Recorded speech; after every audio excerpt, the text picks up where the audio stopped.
Bangalore's public infrastructure is in shambles due to its technology and startup explosion over the past 2 decades. But it didn't really become the hotbed of innovation overnight. It stands tall due to a century's worth of effort. A very happy Diwali to you all.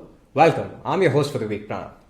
Today, we'll be diving a little deeper into the history of the startup city, its evolution, and how it landed in its current state of affairs. First, let's roll back time and start with how it all began. August 5th, 1905. Electric streetlights first blazed life at the flick of a switch by Sir John Hewett of the Viceroys Council. With this, Bangalore became the first city in undivided India and even Asia to get electricity. If you're wondering about the streetlight, still exists near the KR Market flyover.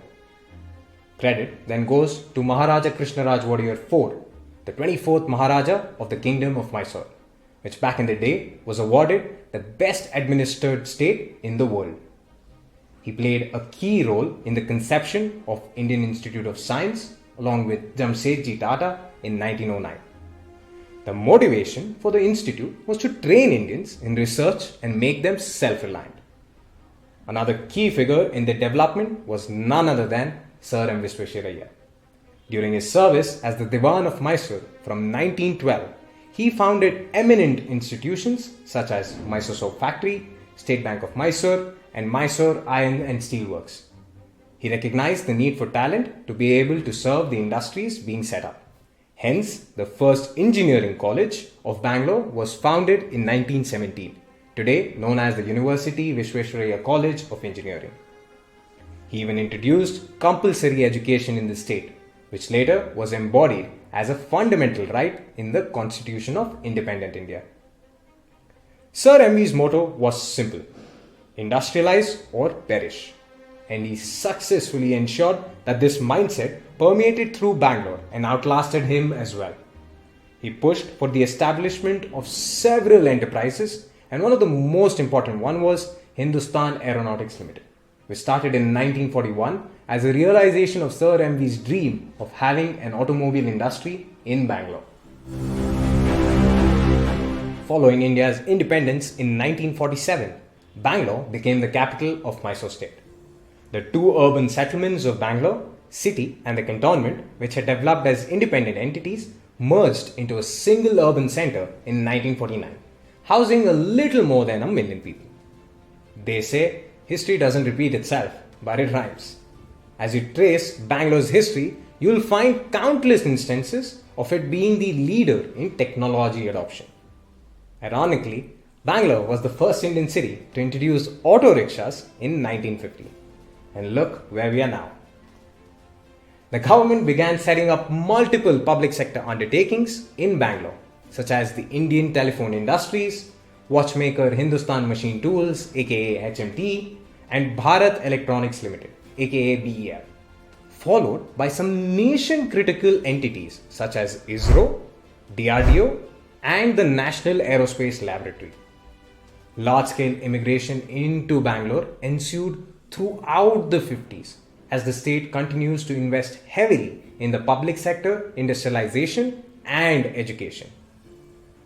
But why exactly Bangalore for these PSUs, especially the ones critical for national safety? Climate can't be the only factor, right?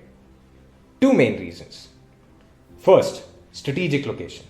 It was located at a safe distance from the Pakistan and China border in the north, making it attractive to launch industries critical to the country's safety and security. Second, base skill level. Prior existence of textile mills such as Binni and Minerva, and also it being the hub of Indian Railways as cantonment, meant high density of industrial skilled labor. If you like the content so far, do check out our bi-weekly newsletter where we discuss this topic at a greater length. Link in the description below. And let us know in the comment section the next topic you would like us to deep dive on.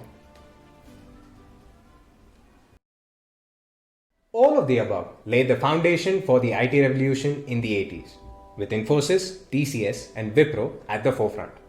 This was further fueled by the establishment of India's own Silicon Valley, what we today know as Electronic City, by the visionary engineer Ramakrishna Baliga.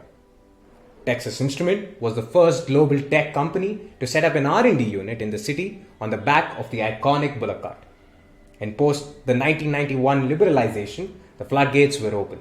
International tech giants like IBM and Sun Microsystems joined the party and flocked to Bangalore. During the 90s, while India's GDP grew at 7%, Bangalore's GDP grew at a whopping 20%.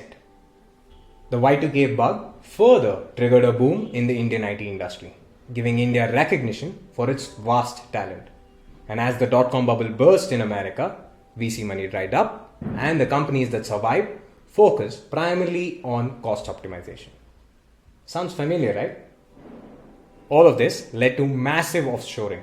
Hence, more jobs were being moved to Bangalore.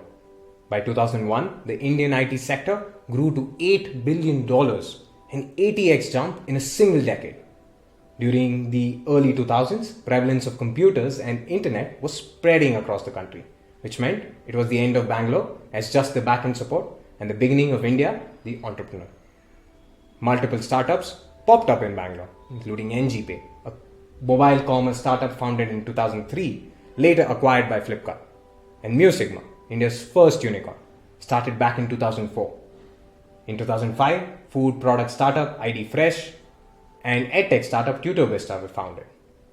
The success of the IT growth flywheel in the city can be attributed to two things. First, talent pool.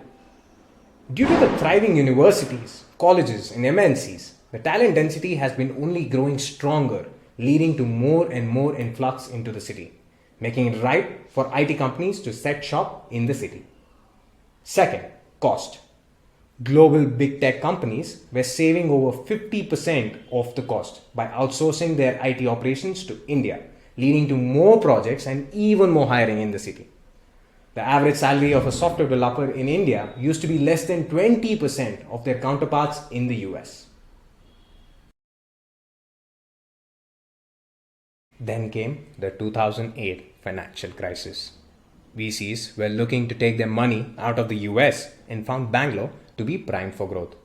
As the money started to pour in, the famous modern day product startup OGs such as Flipkart, InMobi, Daily Hunt, Common Flow, Redbus, Practo and Myntra all took birth in Bangalore. For the last decade, Bangalore's startup sprint has known no bounds. Unicorns like Flipkart, Ola and industry leaders like Zomato, Swiggy set the tone for creation of even more new age startups in both B2B and B2C space. Of the 104 unicorns in India as of mid-2022, more than 40% are from Bangalore. This aggregation of startups, academic institutions and MNCs innovating across design, tech and services make Bangalore the place where breakthroughs are born, brought up and scaled up for the world. It is not surprising that over 50% of Bangalore's population are migrants based on the last census, signifying the rich diversity of cultures and talent. Bengaluru today contributes to 40% of the total IT exports from India annually. But all growth comes at a cost. Bengaluru today is one of the most polluted cities in India, losing its coveted Garden City title to becoming the Smog City.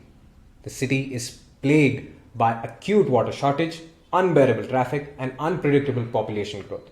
With piped water, rapid urbanization and ensuing pollution, most lakes have disappeared, leading to dangerously low groundwater levels. Reducing vegetation and increasing urban area have caused the megacity to even lose its cool, with temperature rising by 42%. To put into perspective, Bengaluru's tax collection for financial year 2021 was at 75,000 crores with an expense of 83,000 crores. Despite spending so much, roads and infrastructure accounted for a meager 224 crores or less than 0.3% of the expenses. The recent incessant record-breaking rain, floods and infrastructure breakdowns in Bangalore are an eye-opener. Alongside, an expanding remote work culture has stoked the people's inclination to jump to other upcoming cities in India, such as Hyderabad, Indore, Pune and Nagpur, which offer humbler conditions and comfortable lifestyles to nurture a professional career. But that said, It is easier for citizens to forgive a city because moving out is a high friction activity.